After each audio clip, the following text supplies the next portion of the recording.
do, don't panic. When Los Angeles City Hall is attacked by an army of giant insects, you can bet Hollywood's effects masters are close at hand. But while this type of action has been a staple of monster movies since the 1930s, interaction is the new game in town. Today, interactive games are being produced with big screen special effects. And while these movies are made for the small screen, they are no less challenging, often requiring over 70 shots per day. Coming up, we'll go to the movies where you control the action, whether as a fearless pilot or an overmatched exterminator in the jaws of defeat. It's a new breed of special effects guaranteed to spark your interest. Next on Movie Magic.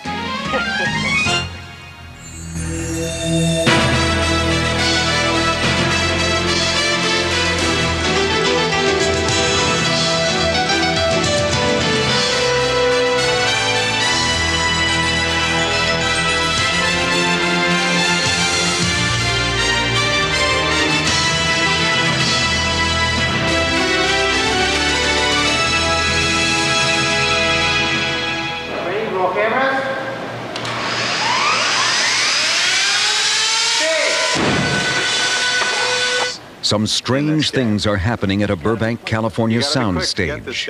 A motley collection of insects is enacting a plan for world domination. Overgrown cockroaches are creeping out from under cars. A giant tarantula is bringing down the house. And only a stoic group of unlikely heroes stands in their way. Let us pray! This is the set of the new interactive movie, The Exterminators, in which a team of well-armed bug catchers do battle with the likes of General Grub, Brigadier Beetle, Buzz the Bee, and El Rocho. Hey, get that camera off me. The Exterminators is a Sony ImageSoft game for the Sega CD platform. This format, which looks much like a music CD, can hold nearly 1 hour of live-action video, a far cry from the days of Pong and Space Invaders. The game is being produced by Stargate Films, a top Hollywood effects house, whose credits include The Naked Gun 33 1/3 and Highlander 2. For director Sam Nicholson, the move from traditional movies to interactive was a natural transition. You have computers, and you have prosthetics people, and you have optical people, and you have video technicians, and you have computer programmers, anyway, to create a visual effect. So in a medium as diverse as multimedia or interactive, you need all the technologies in one house. Interactive games are designed to be experienced by individual audience members called players.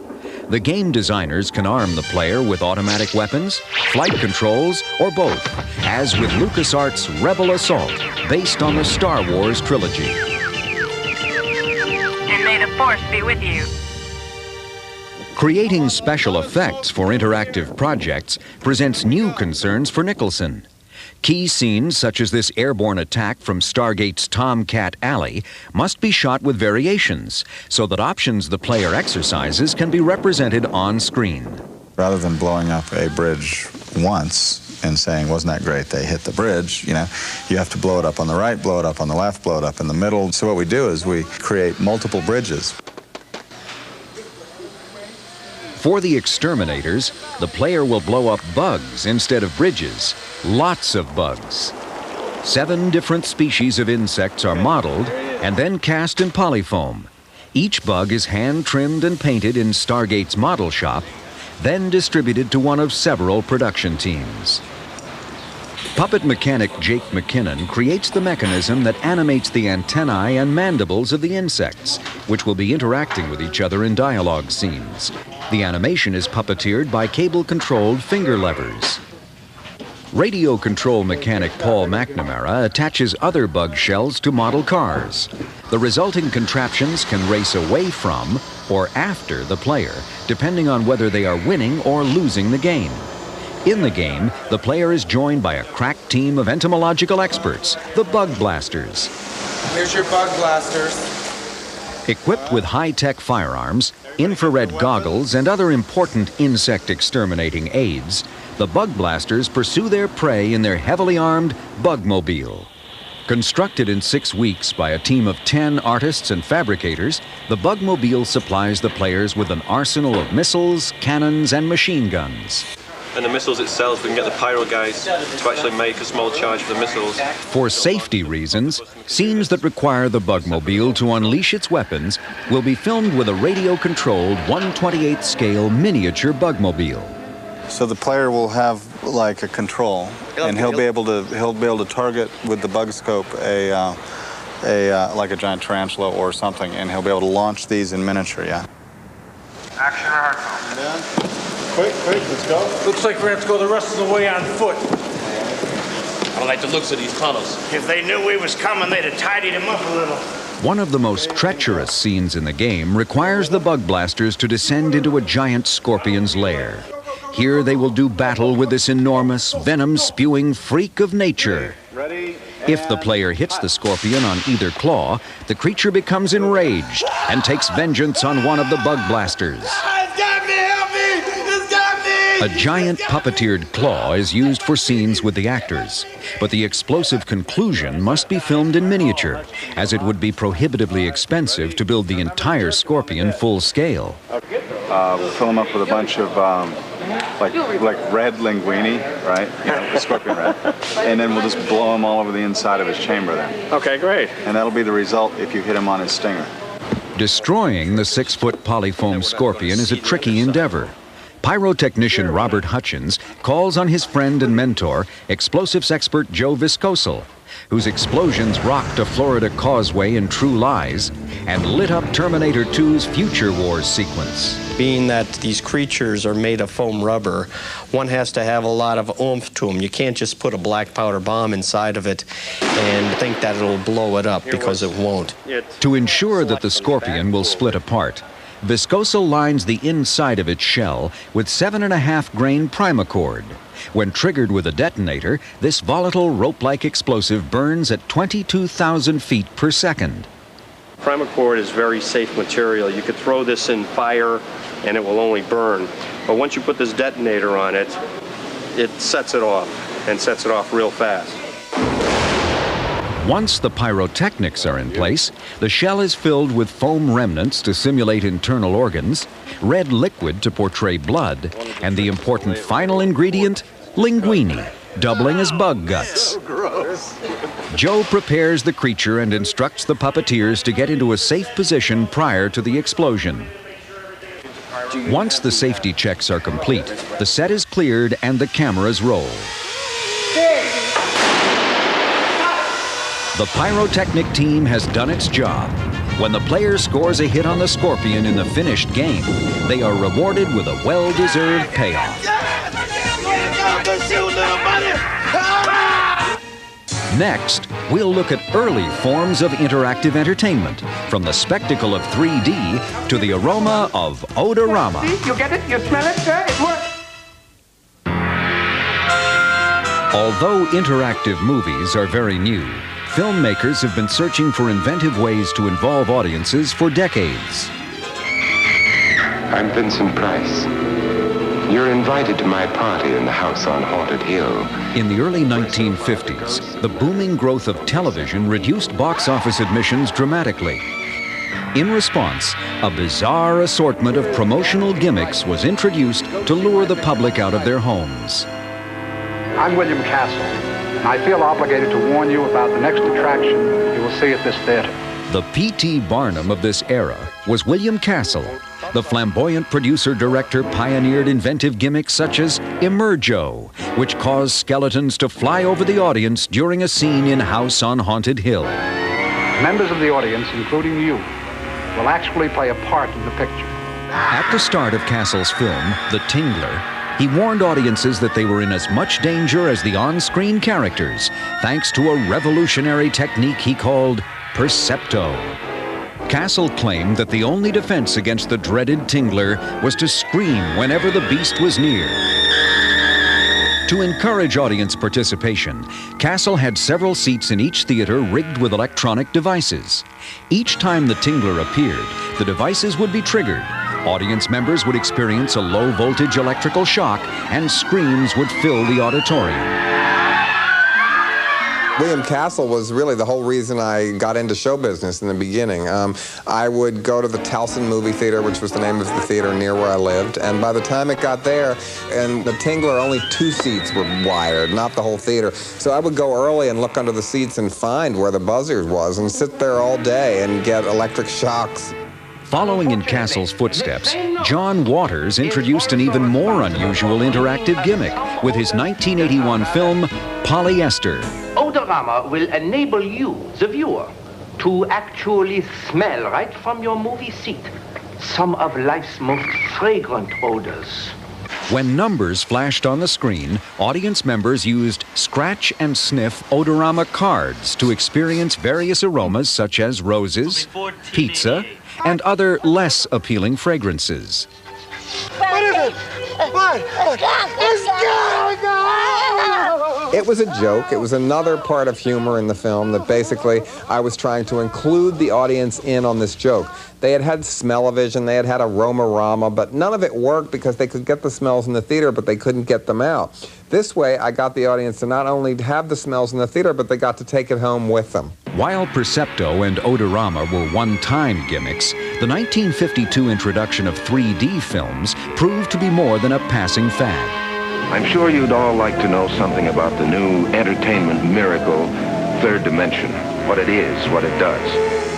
After the seminal 3D effort Wanna Devil boasted it would put a lion in your lap, the 1950s spawned dozens of imitators. These heavily hyped films advertised the effect with such glorified names as Natural Vision and Duo Vision.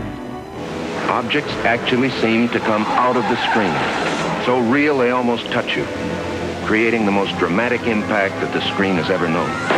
Most early 3D photography utilized 2 precisely positioned cameras, a cumbersome technique that slowed the production process dramatically.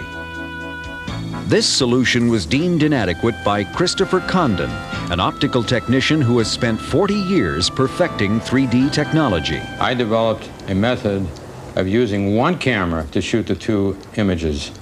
And this was done by using a special lens. It's a single camera that takes the left eye and right eye view and puts them directly on each motion picture frame. And now, instead of needing 2 projectors in the theater, we only need 1. For exhibition, the film must be projected through a similar double lens, as well as a pair of polarizing filters, which keep the images separate or polarized. To perceive the effect, audience members must wear glasses which keep the left and right eye images distinct. Today, 3D films rarely appear in movie theaters, but Condon is introducing the technology to a new generation of artists. He is hard at work on a variety of theme park and other special venue films, such as Cinema Ride's Haunted Graveyard Run. It was one of the greatest pleasures of my professional life to work with the younger filmmakers, because they're very open-minded and are very much attuned to the term virtual reality. And a properly made 3D motion picture is really like virtual reality for audiences. Action game! I predict that eventually, maybe very soon, the young filmmakers are going to be the ones that put this marvelous dimensional process into mainstream. Even though the technology involved may differ dramatically, whether it's Percepto, Odorama, Emergo, or 3D, the idea is to get the audience involved. There's nothing I like more when I'm standing in the back of the theater and I see the whole theater do body English together from either laughing or being shocked at something or being surprised. So it's incredibly important to me that they don't just sit there. This will make you feel all better. The entire backside of his butt's going to get cream. Coming up, the team from Stargate creates 2 very different explosive endings to the Bug Blasters saga. Action! On the set of The Exterminators, the team from Stargate Films is preparing 2 main endings for this interactive game. One will convey victory, the other devastation. If you win the game, you wind up blowing up City Hall and the biggest bug of them all, and you're a great hero and the mayor comes out and you get the key to the city. On the other hand, you lose, bugs invade Los Angeles, you blow up City Hall by mistake, and you're totally scorned by all of Los Angeles and the news crews. We call it the big humiliation scene. I blew it! At the end of the game, the League of Insects has assembled in City Hall to plot Los Angeles' ultimate demise. I want them to scream. I want them to bleed. I want them to say, "Mommy!" The player, along with the bug blasters, must plant a bomb and get out of the building before the big explosion. For the League of Insects scenes, a team of puppeteers takes its articulated characters to a green screen stage where they will be filmed. The green screen will be electronically replaced with a background shot in post-production. The fire ants fizzle! Okay, and now look at the drum. Right? Ready? One more time. Ready? And action. The fire ants fizzle! The bugs are puppeteered from beneath the floor of the set. The process of synchronizing the 7 performances is complicated, but once a good take is captured, it can be used for several scenes. You can dub in either line, because I mean you can't. Lip sync is not a particular problem here. Right. Shooting the exteriors is even more complicated. Sam has elected to film several scenes outside of the real Los Angeles City Hall. To create the proper ambiance, the production team has mocked up fire trucks, ambulances, police vehicles, SWAT teams, and even the U.S. Army. Well, the minor problem here is they haven't told me how this thing works. Hundreds of extras are brought in to stage the crowd scenes. Assistant Director Anthony Fiorino guides the crowd through the different performances needed. Because this is interactive, which means there's multiple choices, we have to cover like every aspect, anything possible that could happen. They're on their way! Wait! The crowd must first deliver an enthusiastic reception for the bug blasters when they arrive on the scene to save the day. Later, the crowd is asked to react to a tarantula towering over City Hall. I tell you, be calm! Please! When the crowd scenes are complete, Stargate team members return to their studio. Here they will stage the climactic scenes in miniature. For the past 6 weeks, Stargate's model shop has been at work on a 1/60th scale model of City Hall. A team of 5 sculptors and painters have fabricated the miniature out of plaster, masonite, and a liquid plastic called fast cast. As the model will eventually be blown up, key points in the wood structure frame are weakened or scored, ensuring a dramatic and predictable demolition. When finished, the City Hall model is taken to one of Stargate's stages. First, the losing scenario is filmed.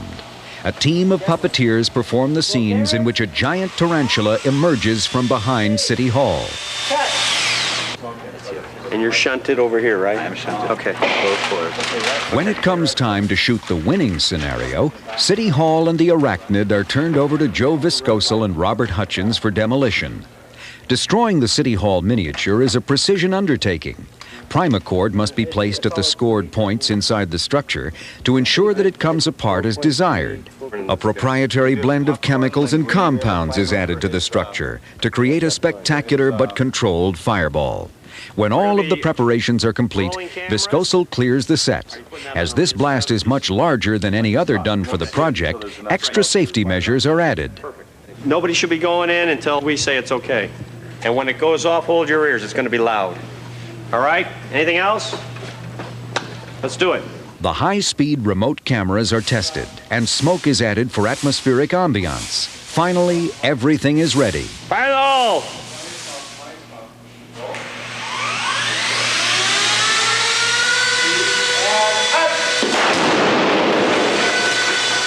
The explosion is impressive, but Nicholson feels that the ending needs to be even more dramatic. He asks Viscosal to rig one more charge to the partially destroyed model.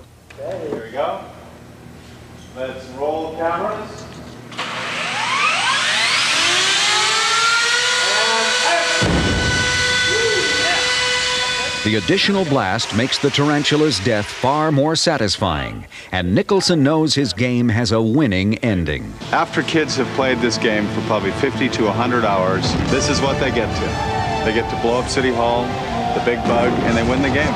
What more could you want?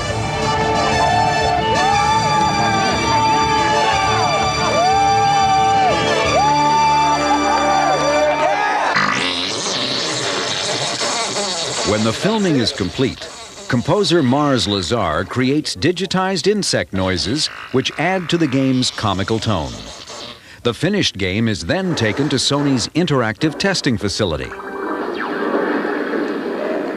We have full-time video game testers, and they will sit and they will play the game, and they will try and discover if there are any software bugs. Bugs are one thing that anyone playing this game will have no trouble finding. The team from Stargate has created an interactive experience that is bound to create a buzz. And the cutting-edge artists who created this entomological adventure continue to innovate. They are ushering Hollywood into this new medium where the effects masters are the stars. It's the work of these special effects artists and technicians which puts this form of storytelling on the cutting edge. And in these games, whether you win or lose, you'll still enjoy the unique experience of interactive movie magic.